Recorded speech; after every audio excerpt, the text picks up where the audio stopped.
Game week 33 has been a disaster so far. Heading into Thursday's matches, a score of 42 points has seen a drop down to 117k.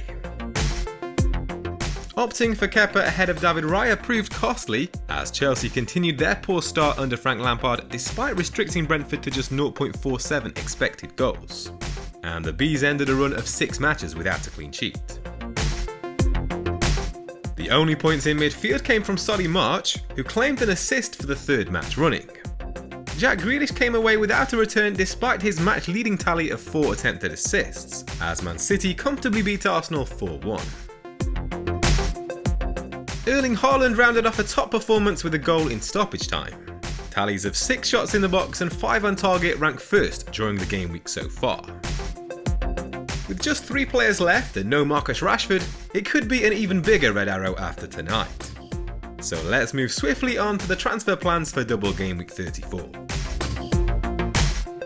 Owning Bukayo Saka for the last 5 game weeks has been a huge disappointment, aside from on the free hit in Game week 32. In hindsight, it was a mistake to sell Marcus Rashford ahead of him a couple of weeks ago. That's a move I'll be looking to reverse for Game week 34, assuming the United talisman comes through his match with Tottenham unscathed. Harry Kane is set to make way, with no double game weeks to come and a trip to Anfield up next. Whilst I'm still monitoring a wild punt on Anthony Martial, it's far more likely that I'll opt for Diogo Jota. It's off-putting that Liverpool have so many options in the forward positions, and I was burned by that with Cody Gakpo on the free hit. We also saw Jota withdrawn before the hour mark against West Ham. But the Portuguese international has made 6 consecutive starts since game week 29. His tally of 6 big chances in that time is on par with Mohamed Salah. Only Watkins and Jesus have had more with 7.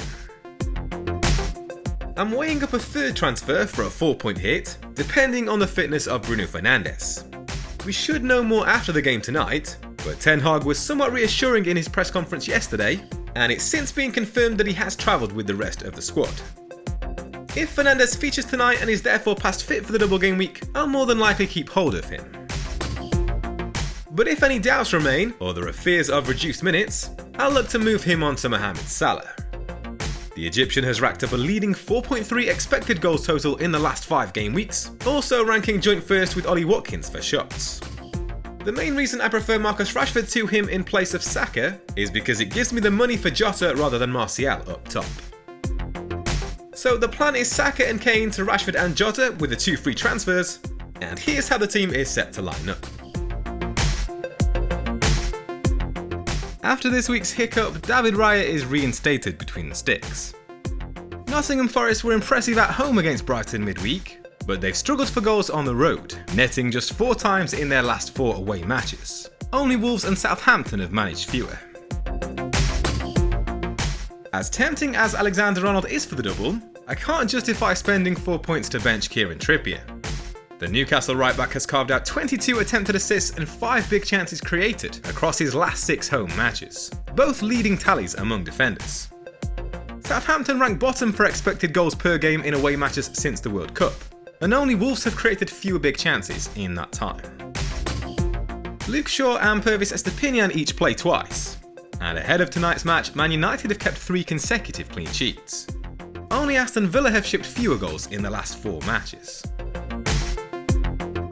Joining a potential Man United double-up in midfield is Jack Grealish. With a direct involvement in 5 goals across his last 4 outings, the left winger has averaged 8 points per game. He's taken a team-leading 26 touches in the opposition penalty box in that time, and only trails Erling Haaland for shots on target with 6. Claiming 4 assists in the last 5 game weeks, Solly March has provided a league-high tally of 22 attempted assists. Only Ebere Eze has landed more than his 8 shots on target among midfielders. Kaoru Mitoma has played a direct hand in 6 goals across the last 8 game weeks, averaging 5.6 points per game.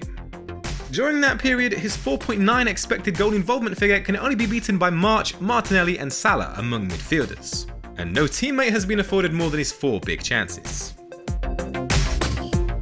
Diogo Jota has amassed 32 FPL points across the last 4 game weeks, only trailing Erling Haaland among forwards with 38.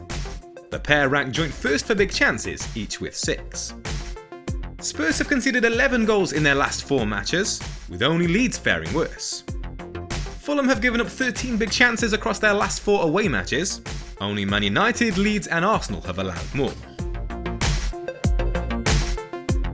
It looks set to be a fairly straightforward captaincy decision once again, with Erling Haaland facing 2 fairly obliging defences.